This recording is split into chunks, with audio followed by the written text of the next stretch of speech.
Hello, welcome to travel moves and football. അപ്പോൾ ഇന്ന് ഞാൻ നിങ്ങളുടെ മുന്നിലെത്തിക്കുന്ന പുതിയൊരു വീഡിയോ ആയിട്ടാണ്. അതിനുമുമ്പ് ചാനൽ സബ്സ്ക്രൈബ് ചെയ്ത് കാണുന്നവരാണെങ്കിൽ ദയവായി ചാനൽ സബ്സ്ക്രൈബ് ചെയ്യുക. അതെനിക്ക് വളരെയധികം പ്രചോദനമേകും. അപ്പം നമ്മളെല്ലാവരും കണ്ടതാണ്, നമ്മളെല്ലാവരും ലൈവായിട്ട് കണ്ട വേൾഡ് കപ്പ് ഫൈനലായിരുന്നു ഈ അടുത്ത് കഴിഞ്ഞ 2022 ഖത്തർ വേൾഡ് കപ്പ്.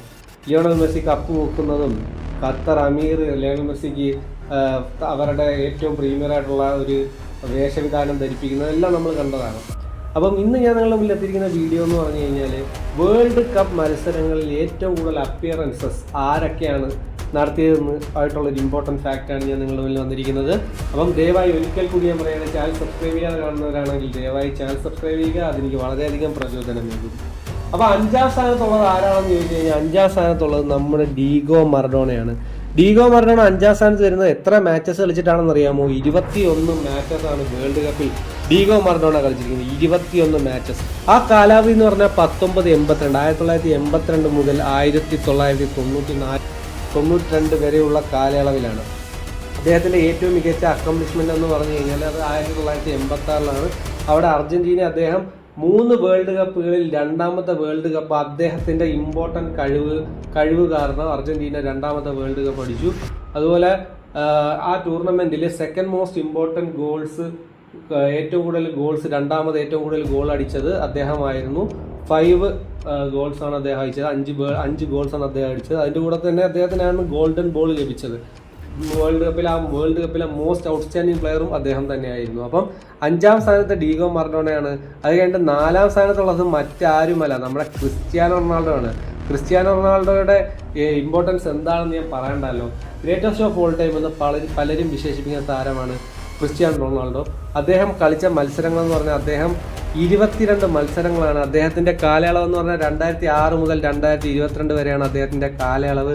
അതുപോലെ തന്നെ ക്രിസ്ത്യാനോ റൊണാൾഡോയുടെ ഇമ്പോർട്ടൻ്റ് ആയിട്ടുള്ള വേൾഡ് കപ്പിലെ കോൺട്രിബ്യൂഷൻ എന്ന് പറഞ്ഞാൽ ഓൾഡസ്റ്റ് വൺ, അദ്ദേഹമാണ് ഏറ്റവും പ്രായം കൂടിയ വ്യക്തി. ഒരു ഹാട്രിക്ക് നേടിയ ഏറ്റവും പ്രായം കൂടിയ വ്യക്തി, അതായത് വേൾഡ് കപ്പിൽ oldest to score a hat trick, അതാണ് നമ്മുടെ ക്രിസ്ത്യാനോ റൊണാൾഡോ. അതുപോലെ Cristiano Ronaldo has scored 8 goals in 22 matches at FIFA World Cup including a hat trick against Spain in 2018. അതായത് 2018 സ്പെയിനെതിരെയുള്ള ഹാട്രിക് ഉൾപ്പെടെ അദ്ദേഹം 22 മാച്ചസിൽ 8 ഗോൾസാണ് നേടിയിട്ടുള്ളത്.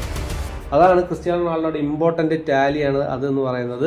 പിന്നെ അതുപോലെ തന്നെ ക്രിസ്ത്യാനോ റൊണാൾഡോയെ കുറിച്ച് ഇനി കൂടുതൽ വിശേഷിപ്പിക്കേണ്ട കാര്യമൊന്നുമില്ല. ഏറ്റവും മികച്ച, ഈ കാലഘട്ടത്തിൽ ഏറ്റവും മികച്ച പ്ലെയർ എന്ന് പലരും വിശേഷിപ്പിക്കുന്ന താരം. അപ്പോൾ ഇനി 3ാം സ്ഥാനത്ത് ആരാണെന്ന് പറഞ്ഞാൽ അവിടെ ഒരു സർപ്രൈസ് നമുക്ക് എലമെന്റ് ഉണ്ടാവും. അത് മറ്റാരുമല്ല, പൗളോ മാൽഡിനിയാണ്. ഇറ്റാലിയൻ പൗളോ മാൽഡിനിയാണ്. അദ്ദേഹത്തിന്റെ കാലയളവ് 1990 മുതൽ 2002 വരെ അദ്ദേഹം 23 മത്സരങ്ങളാണ് ഫിഫ വേൾഡ് കപ്പ് കളിച്ചത്. 23 മത്സരങ്ങൾ. അതെ, പൗളോ മാൽഡിനിയാണ് 3ാം സ്ഥാനത്ത്. അദ്ദേഹം 23 മത്സരങ്ങളാണ് കളിച്ചിരിക്കുന്നത്.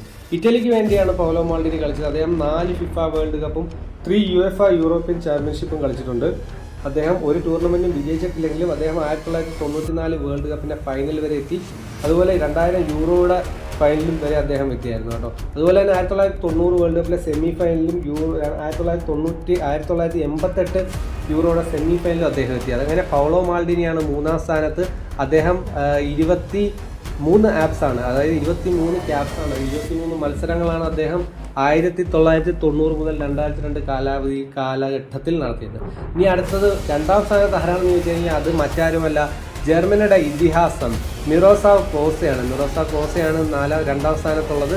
അദ്ദേഹം ഇപ്പോൾ ഒരു ഫുട്ബോൾ മാനേജറാണ്. അതുപോലെ അദ്ദേഹം ഇതിന് മുമ്പത്തെ ജർമ്മനിയുടെ ഏറ്റവും ഇമ്പോർട്ടൻ്റ് ആയിട്ടുള്ള ഫുട്ബോൾ പ്ലെയറായിരുന്നു. അത് അദ്ദേഹം all time top scorer of ജർമ്മനിയുടെ ആൾ ടൈം ടോപ്പ് സ്കോറർ ആയിരുന്നു അദ്ദേഹം.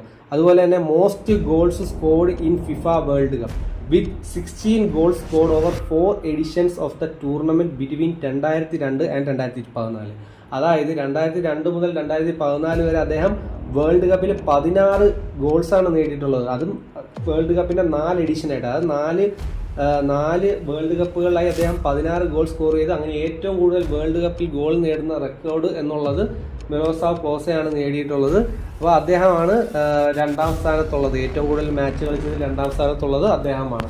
അതുപോലെ ഇനി 1ാം സ്ഥാനത്ത് മറ്റാരുമല്ല, ലിയോണൽ മെസ്സിയാണ് 1ാം സ്ഥാനത്ത്. ലിയോണൽ മെസ്സി 2006 മുതൽ 2022 വരെ ഉള്ള കാലഘട്ടത്തിൽ അദ്ദേഹം 26 26 മത്സരങ്ങളാണ് ഫിഫ വേൾഡ് കപ്പിൽ കളിച്ചിരിക്കുന്നത്. 26 മത്സരങ്ങൾ കളിച്ചിരിക്കുമ്പോൾ അദ്ദേഹത്തിനെ കുറിച്ച് എന്താണ് പറയാനുള്ളത്? അദ്ദേഹം 2022 ഫിഫ വേൾഡ് കപ്പ് അടിച്ചു, 2021 കോപ്പ അമേരിക്ക അടിച്ചു. ഏറ്റവും കൂടുതൽ അസിസ്റ്റ് നേടിയ അദ്ദേഹമാണ്. ഏറ്റവും കൂടുതൽ സൗത്ത് അമേരിക്ക, ലാറ്റിൻ അമേരിക്കയ്ക്ക് വേണ്ടി ഏറ്റവും കൂടുതൽ ഗോൾസ് നേടിയ അദ്ദേഹമാണ്. അർജന്റീനയ്ക്ക് വേണ്ടി ഏറ്റവും കൂടുതൽ ഗോൾ നേടിയ അദ്ദേഹമാണ്. അദ്ദേഹത്തെക്കുറിച്ച് എന്താണ് പറയുന്നത്? 2 ഗോൾഡൻ ബോൾ 2014-ലും 2022-ലും, പിന്നെ ഏറ്റവും മികച്ച പ്ലെയറായിട്ട് 2020 കോപ്പ അമേരിക്ക, അതുപോലെ 2022 FIFA World cup. One of the greatest players of all time, in fact greatest of all time എന്ന് പലരും വിശേഷിപ്പിച്ച താരമാണ് ലിയോണൽ മെസ്സി. ലിയോണൽ മെസ്സിയെ കുറിച്ച് ഇൻവാല്യുബിൾ ആണ് നമ്മുടെ കമന്റ്സ്, അദ്ദേഹത്തിന് പ്രൈസ്ലെസ് ആണ് നമ്മുടെ കമന്റ്സ്. അദ്ദേഹത്തിന് ഇതിൽ കൂടുതലൊന്നും നമുക്ക് പറയാനില്ല. അങ്ങനെ ലിയോണൽ മെസ്സിയാണ് ഏറ്റവും കൂടുതൽ മാച്ച് കളിച്ചതിൻ്റെ റെക്കോർഡ്. ഏറ്റവും കൂടുതൽ മാച്ച് ഫിഫ വേൾഡ് കപ്പിൽ കളിച്ചത് ലിയോണൽ മെസ്സിയാണ്. അപ്പം നമ്മുടെ ഈ വീഡിയോ ഇഷ്ടപ്പെട്ടെങ്കിൽ ലൈക്ക് ചെയ്യുക, ഷെയർ ചെയ്യുക, സബ്സ്ക്രൈബ് ചെയ്യുക. അപ്പം follow for more content, travel, movies and football.